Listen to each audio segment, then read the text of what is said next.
Welcome to அழகமச்சி channel. இன்னைக்கு நம்ம lockdown படத்தை பத்தி தான் பார்க்க போறோம். அண்ட் இது ட்ரூ இன்சிடென்ட் கூட. படத்துக்குள்ள போவோமா?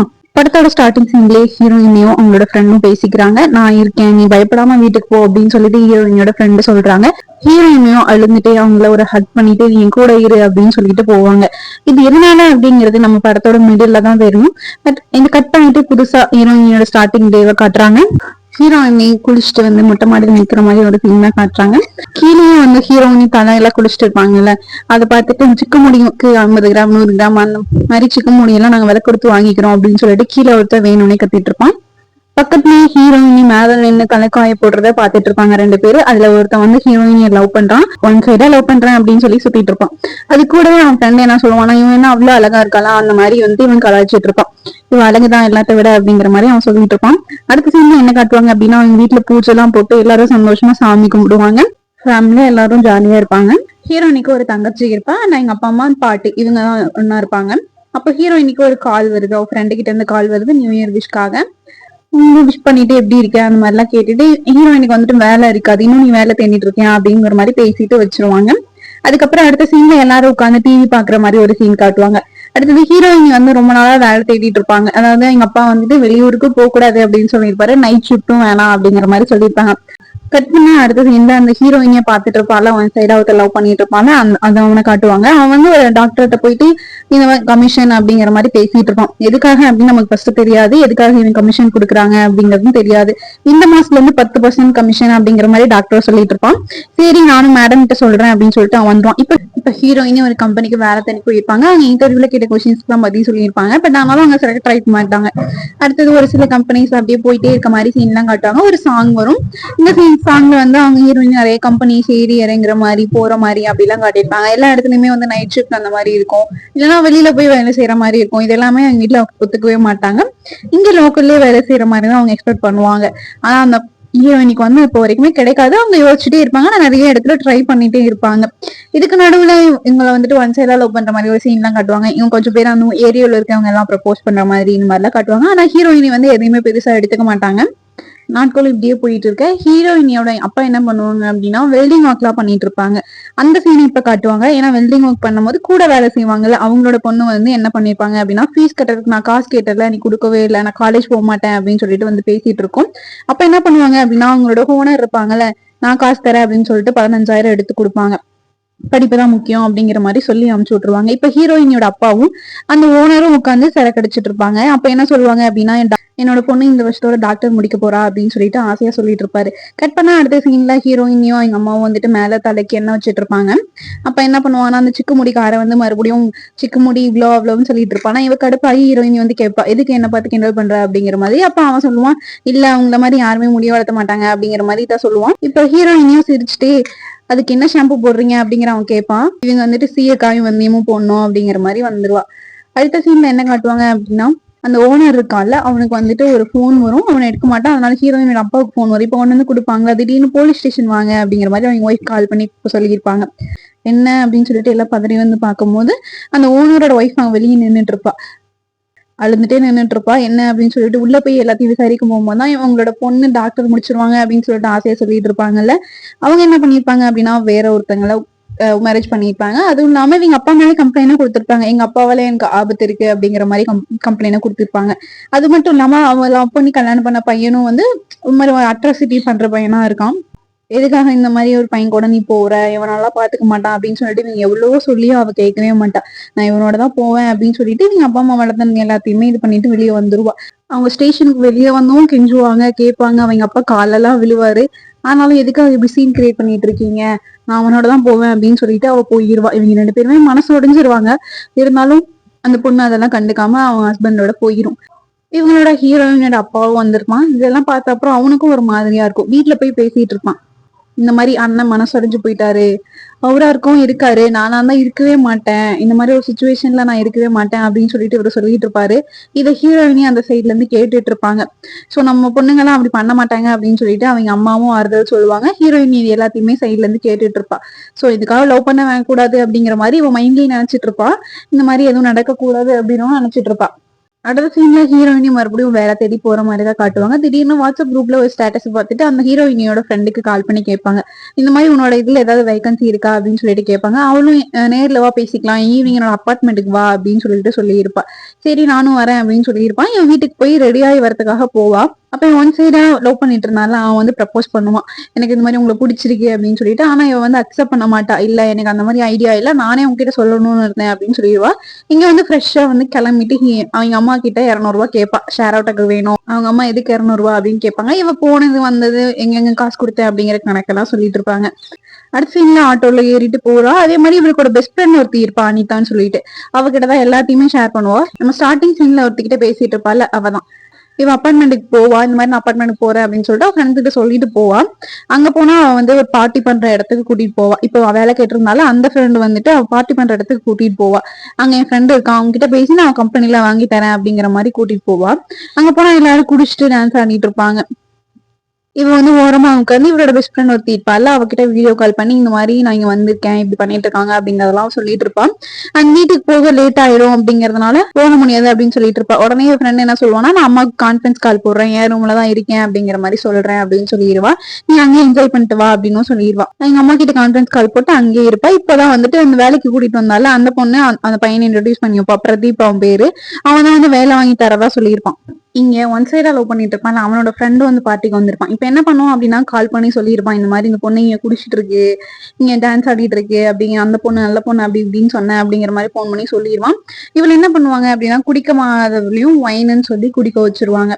சோ இவ்வளவு 2-3 டைம் குடிச்சிருவா. அதுக்கப்புறம் ஒரு இடத்துக்கு மேல நிறைய போதையாகி நிறைய குடிக்க ஆரம்பிச்சிருவா. அதுக்கப்புறம் டான்ஸ் பார்ட்டி எல்லாம் பண்ணிட்டு மட்டை ஆயிரும். அவ கீழே விழுந்துருவா. அந்த பிரதீப்புங்கிறவன் கூட்டிட்டு வந்தால ஒரு ஃப்ரெண்டு, அவங்க 2 பேரும் கொண்டு வந்தா ரூம்ல படுக்க வைப்பாங்க. அப்புறம் அடுத்த நாள் எழுந்திரிச்சா அவ எழுந்திரிச்சு வந்துருவா. பக்கத்து வீட்டு ஆன்டி ஒரு மாதிரியாவே பார்ப்பாங்க. இந்த நைட்ல காணும் அப்படிங்கிற மாதிரி சொல்லுவாங்க. இவங்க குரூப் ஸ்டடி அப்படிங்கிற மாதிரி வந்துருவா. வந்து அப்படியே ரூம்ல வந்து படுத்துருவா. 2 நாளா கோவத்தில் இளையறதுக்கு.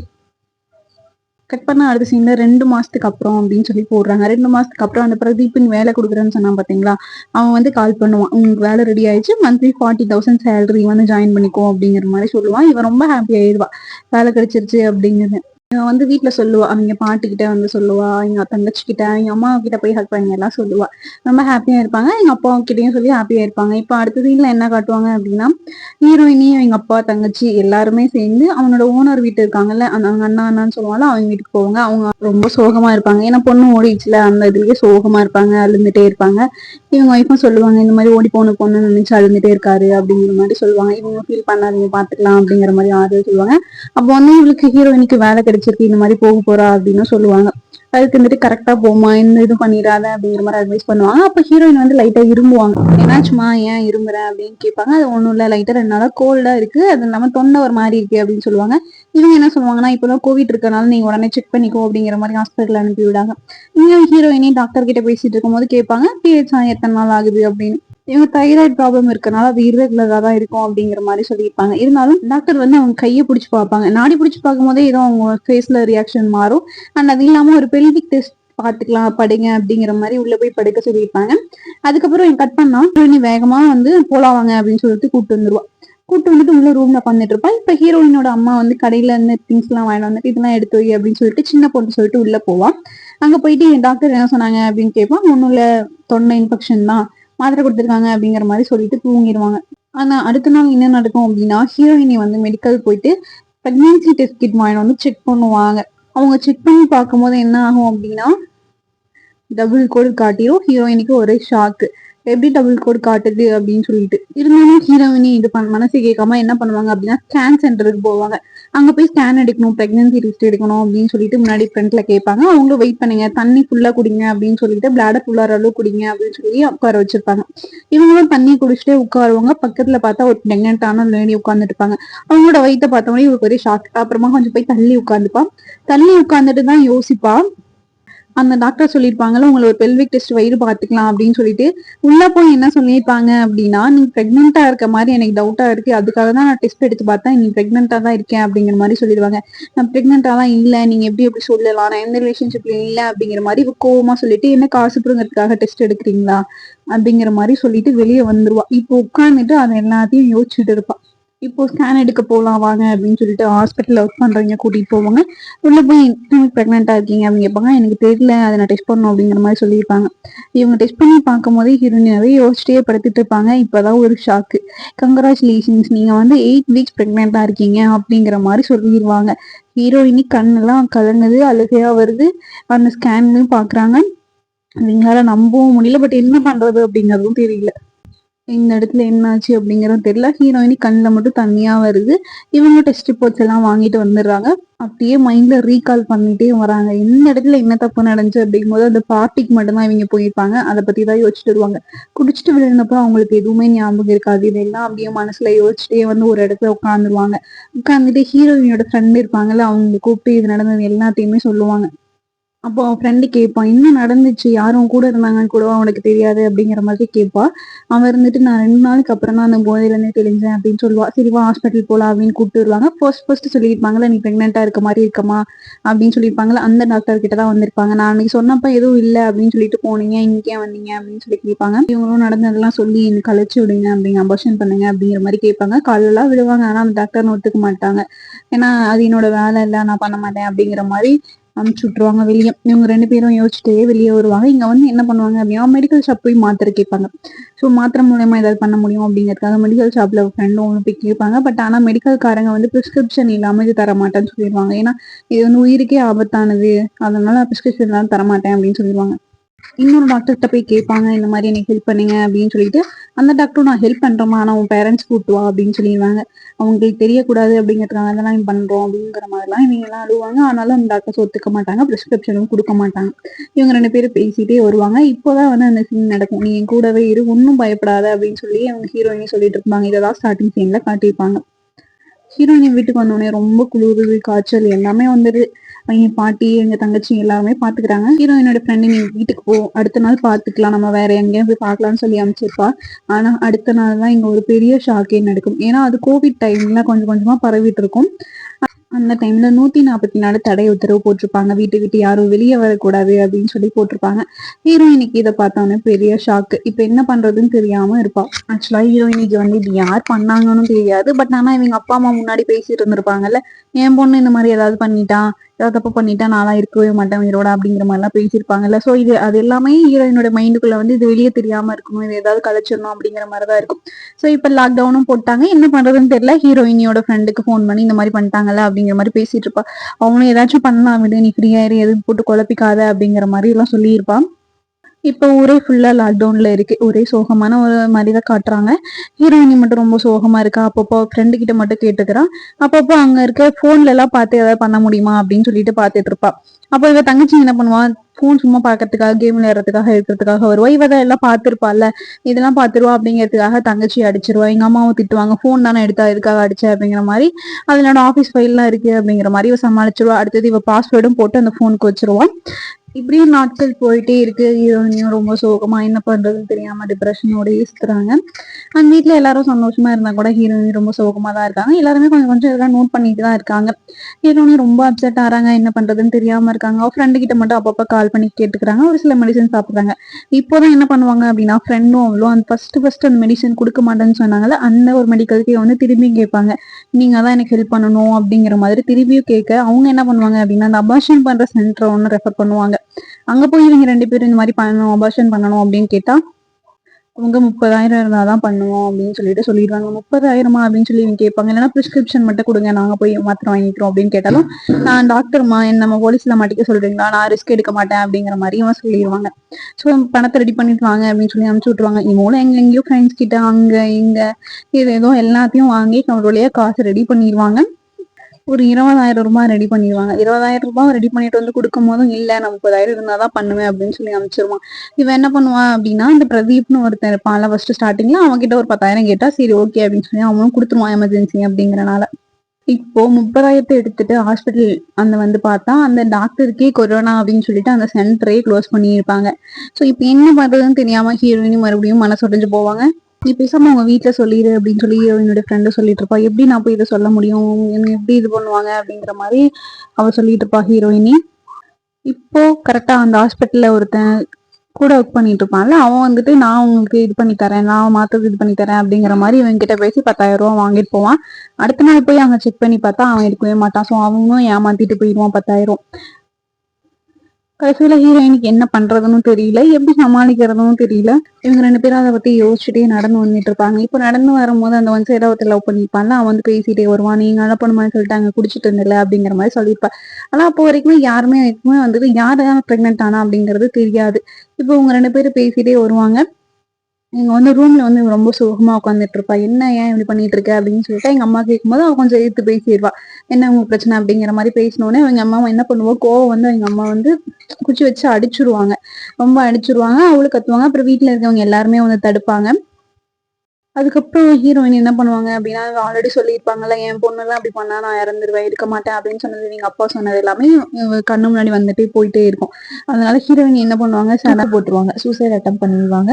உடனே உள்ள இருந்து அவங்க சிஸ்டர் பாத்துருவாங்க சவுண்ட் கேக்குது அப்படிங்கிற. அதுக்கப்புறம் எல்லாரும் வந்து காப்பாத்தி எங்க அம்மா ரொம்ப ஃபீல் பண்ணி பேசுவாங்க, அடிக்க மாட்டாங்க அந்த மாதிரி. ஆனா ஹீரோயின் எதுக்காக போட்டாங்க அப்படின்னு யாருக்கும் தெரியாதுல்ல. அவங்க அம்மாவும் எங்க அப்பா கிட்ட யாரையாவது இவ லவ் பண்றா போல அப்படிங்கிற மாதிரி சொல்லிட்டு இருப்பாங்க. ஹீரோயினே ஒரு பக்கம் ரொம்ப சோகமாவே உட்காந்துட்டு நடந்தது எல்லாத்தையும் யோசிச்சுட்டு இருப்பாங்க. அதுக்கப்புறம் என்ன நடக்கும் அப்படின்னா, ஹீரோயினோட ஃப்ரெண்ட் வந்து கேட்பாங்க, எதுக்காக நீ இப்படி பண்ற, எதுக்கு சூசைட் பண்ண அப்படின்னு சொல்லிட்டு வந்து திட்டுவாங்க. இனிமேல் நீ எதுவும் இந்த மாதிரி பண்ணக்கூடாதுன்னு எனக்கு டான்ஸ் பண்ணு அப்படின்னு சொல்லியிருப்பாங்க. அதுக்கப்புறம் சில டேப்லெட்ஸும் வாங்கிட்டு வந்து கொடுப்பாங்க. ஹீரோயினே ஒரு மாதிரி ரூம்குள்ளேயே அடைஞ்சிருப்பாங்க. என்ன பண்றது தெரியாம ஒரு பக்கம் உட்காந்து அழுந்துட்டே இருப்பாங்க. அவங்க பிரெக்னெண்டா இருக்கிறது தெரியக்கூடாது அப்படிங்கிறதுக்காக பீரியட்ஸ் ஆன மாதிரி எல்லாம் காட்டிப்பாங்க.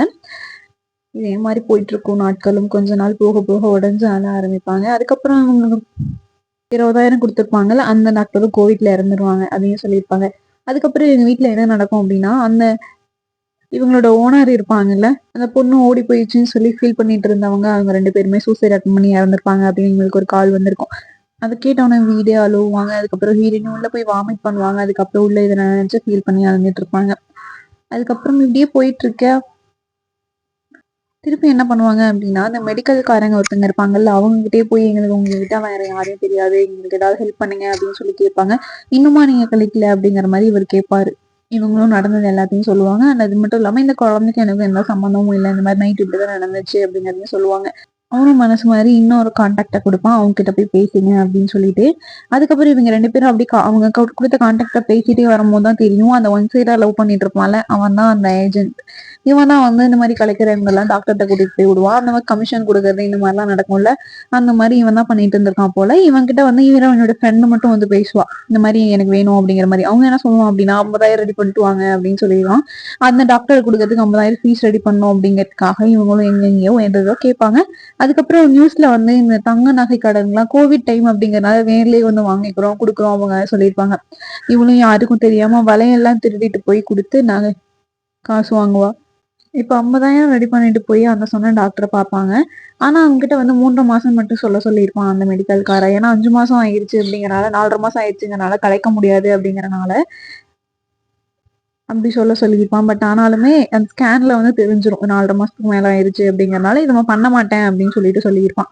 நீங்க கிளம்புங்க அப்படிங்கிற மாதிரியும் சொல்லியிருப்பான். அவன்கிட்ட போன் பண்ணி இந்த மாதிரி சொல்லியிருப்பான். அப்போ 1,00,000 கேளு அப்படின்னு சொல்லிட்டு அந்த ஏஜென்ட் அவன் சொல்லுவான். இவங்க வந்து ஹீரோயினி அவளும் வந்து பேசும்போது ஹீரோயினோட ஃப்ரெண்டு வந்து சண்டை போடுவா, ஏன் இப்படி இறக்கமே எல்லாம் நடந்துக்கிறீங்க, பண்ணி கொடுங்க அப்படிங்கிற மாதிரிலாம் பேசுவா. இல்லைன்னா போலீஸ்லாம் சொல்லிடுவேன் அப்படிங்கிற மாதிரி இவங்க 2 பேருக்கு ஆர்குமெண்ட் சண்டைலாம் வந்துடும். இன்னொரு பக்கம் என்னன்னா, வளையல் திருடினது வீட்டுல தெரிஞ்சிடும். வீட்டுல வந்து எல்லாரும் சண்டை போடுறாங்க, வீட்டுல வந்து பேசுறாங்க, அவளுக்கு கால் பண்றாங்க. இப்ப ஹீரோயினி அப்படியே அப்செட் ஆகி ஒரு பக்கம் வந்து இவனோட காலில் வந்து கெஞ்சுவான், எனக்கு இதை பண்ணி கொடுங்க, எனக்கு வேற வழி தெரியல, எனக்கு இது பண்ணிதான் ஆகணும் அப்படிங்கிற மாதிரி காலில் விழுந்து கெஞ்சுவான். பட் ஆனா அதுக்கப்புறம் அந்த இடத்துல என்ன நடந்துச்சு அப்படிங்கிற சீனை காட்டியிருக்க மாட்டாங்க நமக்கு. அடுத்த சீன்ல வந்து ஹீரோயினோட தங்கச்சி வந்து இந்த மாதிரி அக்கா எல்லாருக்கிட்டையும் பணம் கேட்டா அப்படின்னு சொல்லிட்டு இருப்பா. அடுத்ததா டாக்டரும் நான் வந்து டேப்லெட் இன்செர்ட் பண்றேன், ஒரு 8 ஹவர்ஸ்க்குள்ள அது வந்து அபார்ட் ஆயிடுச்சுன்னா எந்த பிரச்சனையும் இல்லை, இல்லைன்னா சர்ஜரி பண்ற மாதிரி இருக்கும் அப்படின்னு சொல்லிட்டு இது பண்ணிடுவான். ஹீரோயினி கொஞ்ச நேரம் உட்காந்துட்டு இருப்பாங்க. அதுக்கப்புறம் அந்த டாக்டர் வந்து நீ வெளியே போய் வெயிட் பண்ணு அப்படின்னு சொல்லிடுவான். அதுக்கப்புறம் ஏதோ பண்ணி அபார்ட் பண்ணிடுவாங்க. அதுக்கப்புறம் ஹீரோயினியும் ஃப்ரெண்டும் வந்துட்டு இருப்பாங்க. 2 பேரும் நடந்து வந்து ரொம்ப சோகமா வந்து ஹீரோயினி ஒரு இடத்துல உட்காந்துரும் உடஞ்சு. அதுக்கப்புறம் தான் என்னன்னு தெரியும், ஹீரோயின் வந்துட்டு ஒரு நிமிஷம் அந்த ஃபேமிலியில ஹாப்பியான மூமெண்ட்ஸ் எல்லாம் யோசிப்பா. அதுக்கப்புறம் இன்னொரு விஷயத்த யோசிச்சா ரொம்ப கத்தி அழுவா. எதுக்காக அப்படின்னா, நான் வந்து அபார்ட் பண்ணணும் அப்படின்னா நீ எனக்கு அட்ஜஸ்ட் பண்ணணும் அப்படின்னு சொல்லி அந்த டாக்டர் சொல்லியிருப்பான். இதை நினைச்சு அப்படி அழுவா. இவளும் வேற வழி தெரியாம ஓகே சொல்லியிருப்பா. அதெல்லாம் நினைச்சு ரொம்ப கதறி அழுவா. அதுக்கப்புறம் அந்த ஹீரோ அந்த டாக்டர் இருப்பான்ல, அவன் வந்து அந்த ஃப்ரெண்டுகிட்டயே அந்த ஒன் சைட லவ் பண்ணுங்கிட்டே ஃபோன் பண்ணி என்ன பொண்ணு அப்படிங்கிற மாதிரி நல்லா ஒரு மாதிரிதான் பேசியிருப்பான். அதுக்கப்புறம் இவன் ஹீரோயின் எல்லாம் உட்காந்துட்டு அழுவாங்க. இன்னொரு பக்கம் எங்க அப்பா கால் வரும். ஹீரோனி நடந்ததெல்லாம் நினைச்சிட்டு அதுக்கப்புறம் அப்படியே எந்திரிச்சு நடந்து வீட்டுக்கு வருவாங்க. இந்த படத்துல இதைதான் சொல்லி முடிப்பாங்க. என்ன, நம்ம எப்படி பாசத்தை பேரண்ட்ஸோட பகிர்ந்துக்கிறோமோ அதே மாதிரி கஷ்டத்தையும் நம்ம அவங்க கிட்ட சொன்னாலே அவங்க வந்து புரிஞ்சுப்பாங்க அப்படின்னு. கடைசி வரைக்கும் யாரால இது நடந்துச்சு அப்படிங்கிற அந்த இதெல்லாம் இந்த படத்துல சொல்லியிருக்க மாட்டாங்க. பட் ஆனா ஹீரோயின் எவ்வளவு கஷ்டப்பட்டாங்க, வீட்டுல அவங்களால சந்தோஷம் கிட்டக்கூடாது அப்படிங்கறதுக்காக இது ஏதோ மறைக்க போய் எங்கெங்கயோ போய் சில சில தப்புக்கு அவங்களே ஓகேன்னு சொல்ற மாதிரியும் ஆகி ரொம்ப உடஞ்சு போறாங்க. சோ எது நடந்தாலும் பேரண்ட்ஸ் கிட்ட சொல்லணும், அவங்க அதை புரிஞ்சுப்பாங்க அப்படிங்கறதான் இந்த படத்துல சொல்லியிருப்பாங்க.